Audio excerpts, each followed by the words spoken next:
All right, guys. Welcome to our first radiology study group. Hoping this goes okay. It's kind of a work in progress, so uh, be patient with me, please. Anyway, so the reason I wanted to do this is there is a lot of information besides positioning and working the machine that needs to be addressed if you're going to take that test. And that's what this is for. We will go through some positioning stuff as well, but this is going to be the auxiliary stuff that we need to know, which is quite a bit. So I think this will be good for people if people will use it and study the stuff that we talk about. It's going to put you in a good place. If you ever have any questions on what I'm saying or where I'm going with something, please pipe up. If you don't want to ask during the meeting, that's okay. You can call me or email me or whatever you want to do. I'm just basically doing this for you guys to help give you direction on where you need to go in order to be ready to take this LSRT test. With that being said, I've had a couple questions the last few days about whether the test is mandatory, which it is. Sterling would like you to get this license. And, I agree with him. And I've said this before, that it is a great opportunity for you. It's a great license to have, especially if you have any interest at all in radiology. If you get this LSRT license, it puts you in a good place. If you want to go on and be a full RT, it's a 1-year bridge program after that, and you will have your technologist license. And from there, you can go on and train into ultrasound, MRI, CT, nuke med, interventional radiology. There's a lot of different ways you can go with it and make a really nice living doing it. But this is a first step. And it is a good opportunity to learn this stuff and do it on your own, basically. I'm here to help, of course, and we're going to do lots of stuff together.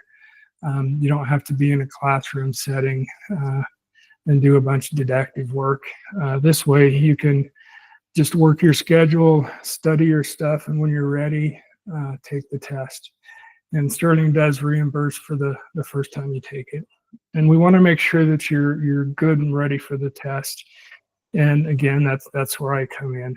If you guys ever need anything, please reach out. I'm willing to sit down and discuss things. And if you don't understand something, we can understand it together and go over it until you do understand it. So anyway, that's the idea behind this. These are not mandatory. They are for your benefit. And I will be recording these and putting them either on the hub. I'd imagine I'll put it on the hub, just so you guys can go back and watch these and relearn if you need to. But the offer always stands. I'm here for you to help you in any way. So today, we're going to go through a few things that I put together. These are things that you need to be aware of, okay? Things that you need to learn and study. But yeah, this shouldn't take very long, so hang in there. I'm going to pull up a different screen here, and hopefully we'll be able to do it here. First time using Google Slides, so wish me luck. Okay, can everybody see that? Can everybody see that? Yes. All right, sweet. We're halfway there. Okay. All right, so LSRT, limited scope radiographic technologist. That is the actual title that you're looking for. I'm a radiologic technologist, and this is just it's kind of like an LPN and an RN type thing. So this is a limited scope, and that's kind of what we're looking for. So, okay, so let's move on to the next slide. Look at that, it worked. Can you guys see that okay? Yes, that looks Oh, amazing. yeah. What's that? It We're looks just going to go with yes. Thank you. Appreciate that. Okay, so we're just going to kind of read through some of this stuff. Feel free to take notes. And if you want me to share these slides with you, I can do that as well. Just let me know. That way, you know, if you're not able to take notes, or you're taking care of a baby or something, you can go back and see these things. Okay. So an LSRT is a healthcare professional specifically trained to a restricted range of radiographic studies, typically focusing on specific body parts like extremities and chest x-rays. And that being said, you're able to do a lot more than that. You know, you look at your chest, abdomen, pelvis, extremities. The only thing you're not going to be doing usually, but you can if needed, is skull work and fluoroscopy, which we don't do that anyway. So fluoroscopy is actually live x-ray that they use in OR and different studies in the radiology department. We won't be doing any of that. In our case, any clinical employee can study and prepare for LSRT exam. Okay. The LSRT is nationally recognized, licensed, administered by the ARRT, American Registry of Radiologic Technologists. That's who I belong to and are registered through whatever state you reside in. However, once you have the license, you can apply to other states for licensure. Say you get the license in Idaho, you'll need to apply in Utah and Wyoming to have that license. At that point, it's just an application and a formality. You don't have to take another test or anything like that. Anyway, once you have that license and have interest in radiology, you can go and get your full RT through a year bridge program in some places, and then it can take you into any direction you want to go. I've done CT and MRI. Very rewarding. I just got sick of the hospital setting, and I like more this end of things, teaching and helping others. So, all right, let's move on. Okay, now the limited scope radiography training or getting ready for the exam. Now, there's a few different areas that we need to concern ourselves with, and these are those. X-ray science, radiographic anatomy, equipment operation, image production, positioning, ancillary clinical skills, and quality assurance. So you'll note that positioning is just one of those things that we need to worry about, okay? And I'm not trying to scare you guys, but it is a lot of information. And there's a lot of information that you'll be tested on that you probably won't think of again. That's just the way it is with most things. So, all right, where am I at? Okay, sorry guys. Okay, so the test is actually set up in modules, okay? You know, your core modules, you're going to be tested on each one of these. Patient interaction management, 18 scored questions. Radiation physics and radiobiology, 12 scored questions. Radiation protection, 28 scored questions. Image acquisition and evaluation, 20 questions. And equipment operation and quality assurance, 22 questions. Now here's where it changes up a little bit. There are actually 5 procedure modules, but you only have to choose 2 of them, okay? And the majority of the time, people in our position will choose chest and extremities, okay? And you'll only be tested on those 2. So if you're going to do chest and extremity, that's where you're going to dedicate most of your study, because you're not going to be tested on skull and sinus, spine, or podiatric. I hope that makes sense. So as what I'm saying is there's 100 score question on the core module, and then there's going to be 45 questions on the procedure modules, okay? For the core modules, you'll get an hour and 55 minutes to complete the core modules, which is a long time, but you know, 100 questions is a lot. For the procedure modules, you get 20 to 25 minutes per module, so you'll actually be getting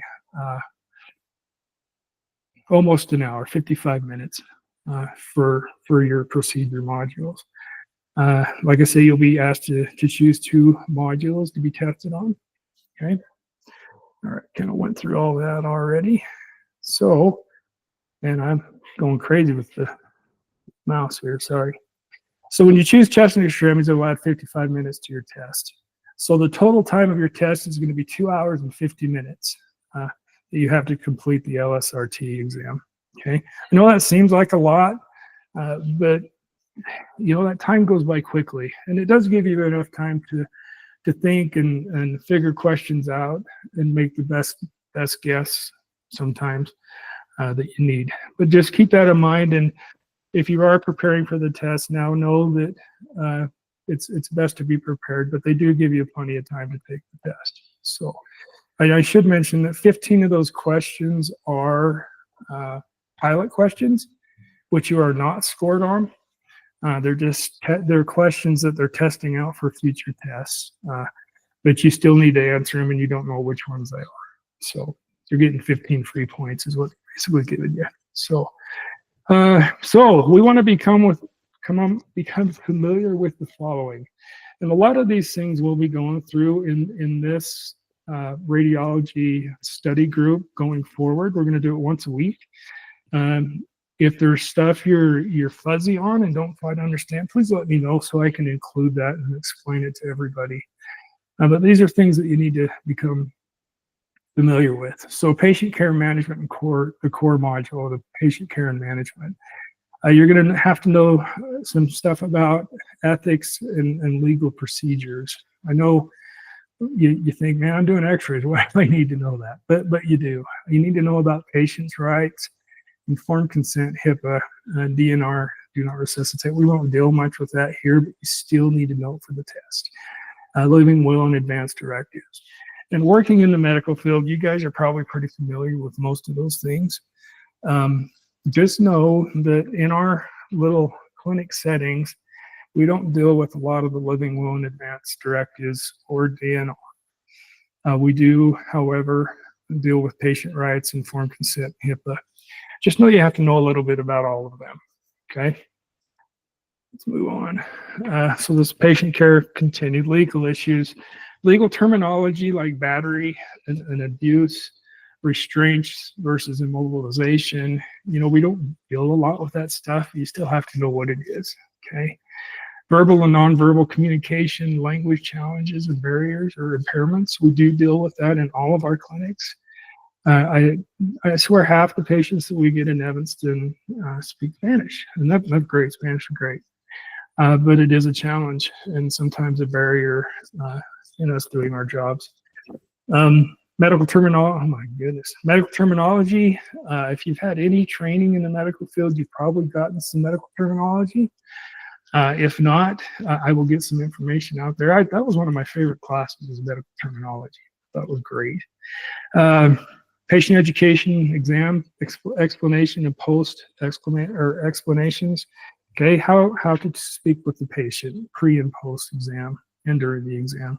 Okay, and let's move on here. Physical assistance and monitoring. Okay, we don't do a ton of that unless the patient is in a bad way, but you still have to know about it.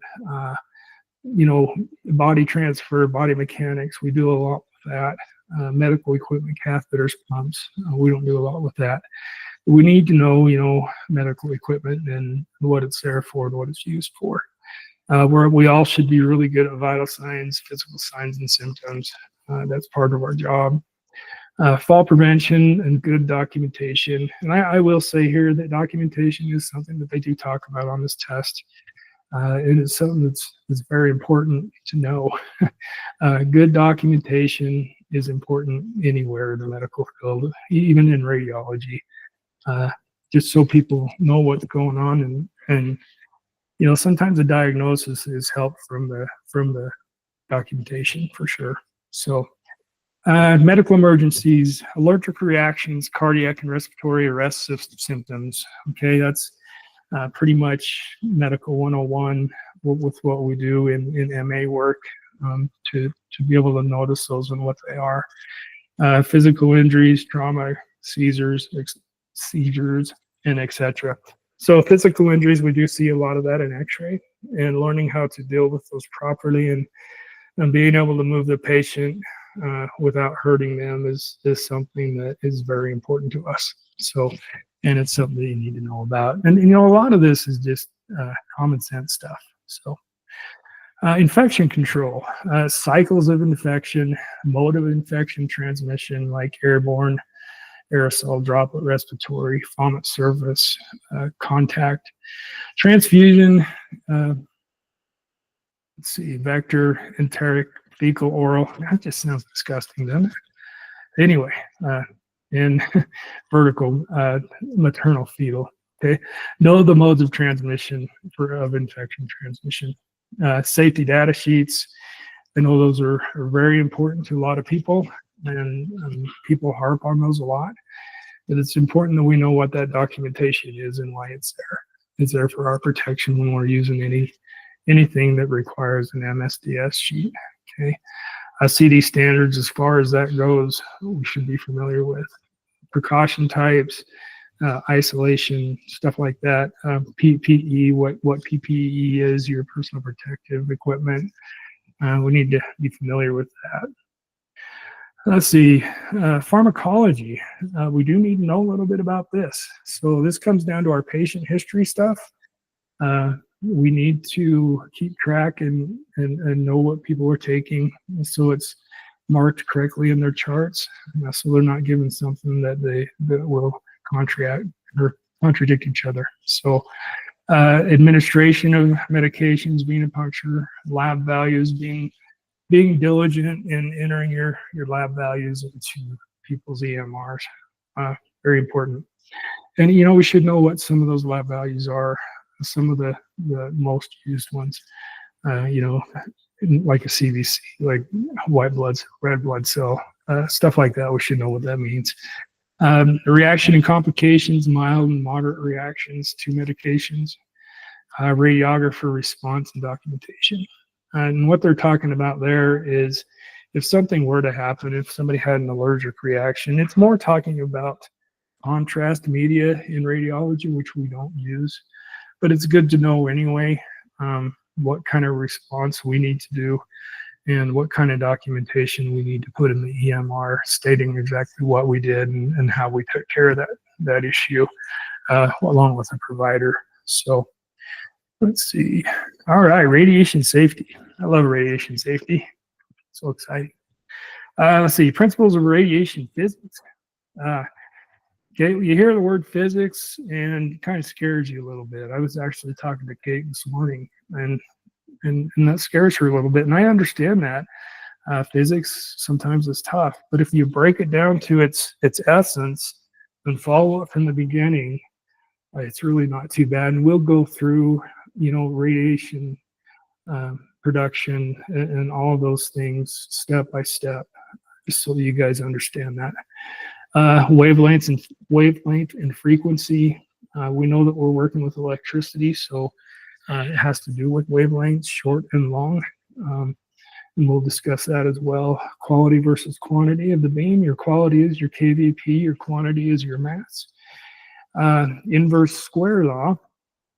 So the inverse square law is basically stating the further the source of X-ray gets away from the IR or the patient, the less radiation that patient's going to get. Okay, so if we're going from 40 inches to 72 inches, and we're going to need to raise our technique. That is the inverse square law. And that's stating that getting 6 feet away from the source of the X-ray will put you in a safe zone. That's exactly what this is saying. It's saying that you are far enough away from that X-ray beam that those X-ray photons will fall short of you. So we'll talk a lot about the inverse square law. X-ray photon interaction with matter versus within the tube. Two different things. When the X-rays hit the patient, it does something different than it does within the tube. And we'll talk a lot about that as well. Attenuation, which means, what's a good word for attenuation? How radiation interacts with the patient. Okay, so attenuation by various types and tissue types and thicknesses. Okay, we're going to talk about that. X-ray in a finger versus X-ray in a pelvis. biological aspects of radiation, and SI joints. We're going to learn some new terms. You guys may be familiar with these. So columns, Gray, and sieverts are the big ones. Sievert is a SI unit for dose equivalent. A column is a unit of electrical charge, basically. And a Gray is a unit of ionizing radiation, absorption of radiation. Okay, and we'll talk more about that. That's just kind of confusing. But there are certain things that you need to know, and SI units are one of them. So we're almost there, guys. Hang tight. Radiation protection, again, radial sensitivity, different tissue types and ages. I know in our radiation safety video, I talked a little bit about that, how radiation affects different types of tissues, affects syndromes and genetic impact of radiation versus tissue. So our job is to minimize patient exposure. Okay, we're supposed to get the best picture we can with as little radiation as we can. So exposure factors, shielding, beam restriction, and filtration are very important. Personal exposure, that's why we wear our dosimeter badges, so we can keep track of what kind of radiation we're being exposed to. And like I said before, you need to become familiar with the word ALARA, as low as reasonably achievable. Dosimeter, scatter radiation, the cardinal rules of radiation protection, which are time, distance, and shielding. Okay. Exposure limits, public exposure, embryo and fetus exposure. You have to know a little bit about all that stuff, but that stuff's pretty easy once you break it down. So, which we will. Equipment operation. This is where a lot of us thrive. We're getting good at using the X-ray machine. It's just a matter of understanding what's going on in that X-ray machine. Image processing and display. We need to know how to do post-processing on our equipment. Again, really pretty simple. Technique charts. Every clinic should have a technique chart telling you what you should be using for a certain size patient. Sometimes we do need to use more radiation, and that's where those technique charts come in. Like I say, we're pretty lucky and we have stuff programmed into our machine. But sometimes you need to kind of step outside those bounds to get a good picture. So image identification, making sure you have the image that you're required to have. You know, and the characteristics of that image, if it looks okay contrast-wise, if it's got too much density, just some stuff that we're going to learn about. Equipment tips, know where it lives, what it does, and what order it does it in. That's good advice, okay? And we're going to learn that. So, and another one is what it's made of. Okay. Equipment operation continued. Let's see, we'll give about 10 more minutes. Image process raw data, that's what comes up in our screen. That's why we're able to manipulate the image the way we do, changing the contrast or changing the density of an image. It's because we gathered a whole bunch of images and it gives us some latitude to change that image if we need to. Okay, corrected data, grayscale, edge enhancement, equalization, and smoothing. It's all part of post-processing, making that image look as good as we possibly can. Display data, I'm not going to get too deep into that. This is a little bit deeper, but we will get into what lookup tables are and window and leveling of an image. Like I said, post-process, brightness, contrast, region of interest, cropping and masking. So cool. We can do all that to an image as long as we have enough data there and we haven't underpenetrated the patient. We can do all sorts of stuff with an image to make it look good. So image informatics, DICOM, PACS, RIS, HIS, EMR.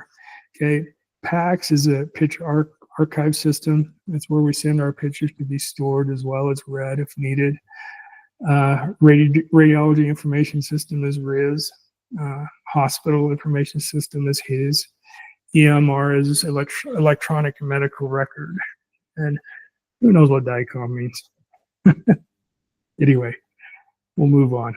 But you need to know what DICOM means. Image acquisition, technique charts, fixed and variable. We use a variable chart, the ones that are hanging on the wall. The fixed is what's actually in our machines. You select a study, and that's your fixed technique. The variable is one where you can move up and down. Okay. We need to know what AEC is. We do not use AEC here at Sterling, but we need to know what it is. It's an automatic exposure control. It's actually really, really neat. There's sensors on the IR. You can select what sensor you want our radiation to go off of. And once enough radiation passes through the body, it automatically shuts it off. And it usually gives you a perfect picture. You know, we just don't have that. I wish we did, because it's really cool.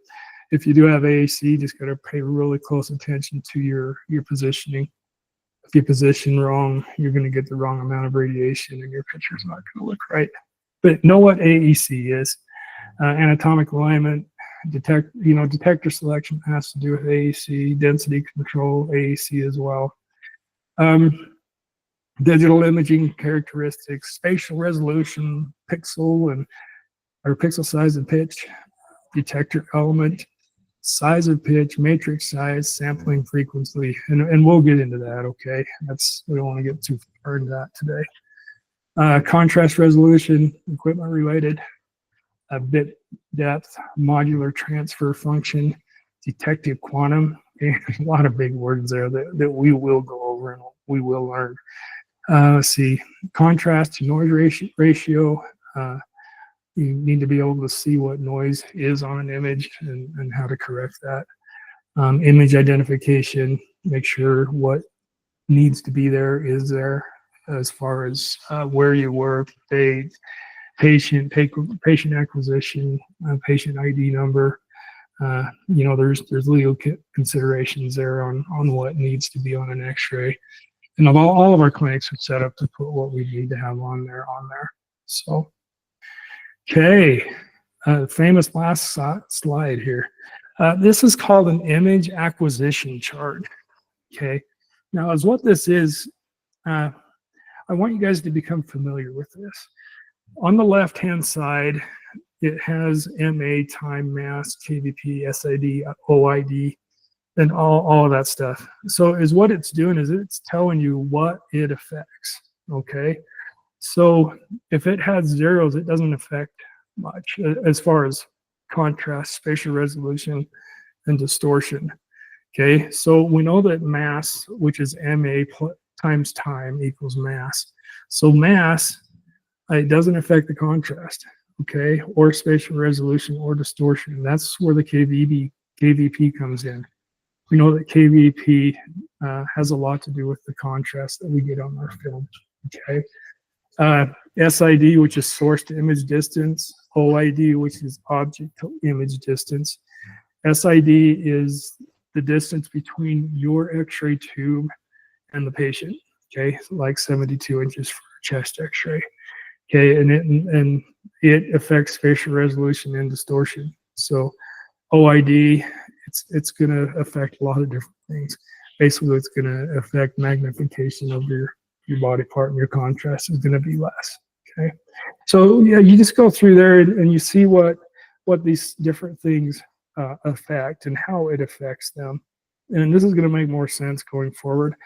I just wanted to put this out there right now, just so you guys have access to it, because we will refer to it from time to time. I know, oh yeah, I did put that on there. You guys probably can't see that. Oh yeah, gotta love Bob Ross, right? Okay, God bless, my friend. Okay, all right. So I know I went through a lot of information. Does anybody have any questions right now? So basically, I'm just putting this out there so we can start learning about it and give you guys an idea of kind of the stuff we need to look at and learn about. So going forward, we'll take bits and pieces of this and we'll dig a little bit deeper into it so we know exactly what it is. So I hope you guys will take the time to watch this. We'll try and keep it around a half hour, 45 minutes at the most. But if you do have questions, please don't hesitate to bring them to the meeting. Or if you're confused on something, please email me and we can attach it to the next one. Okay. Going forward, I'd like to do these on Wednesdays afternoons, if at all possible. Next week we'll be in Butte, doing the setup in Butte. Hoping I can still do this, so we can kind of move forward, just so we can keep learning. So we did shoot another image or positioning video today on the elbow, and that should be on there tomorrow. Need to process it still. And we did a little video on a traditional x-ray machine, if you do work in a clinic that has a traditional machine. Anyway, sorry if I overwhelmed anybody, but hang in there. We will pick this apart and get to know a little bit more about everything. So anyway, does anybody have any questions? Eric, can you email the slideshow to us? Yeah, absolutely. I'll just, it's on Google, so I'll just share it with you. That'd be awesome. Thank you. So I'll probably just, I don't know whether to add more to the existing one or just send you one each week. I don't know, but I'll send you today's anyway. Okay. And I'll figure out what we'll do from that point on. Like I say, we're kind of figuring this out as we go. But like I say, don't let this scare you or anything. There is a lot of information, but man, we're going to go through it and we're going to learn it. Okay. If you have any questions, please let me know.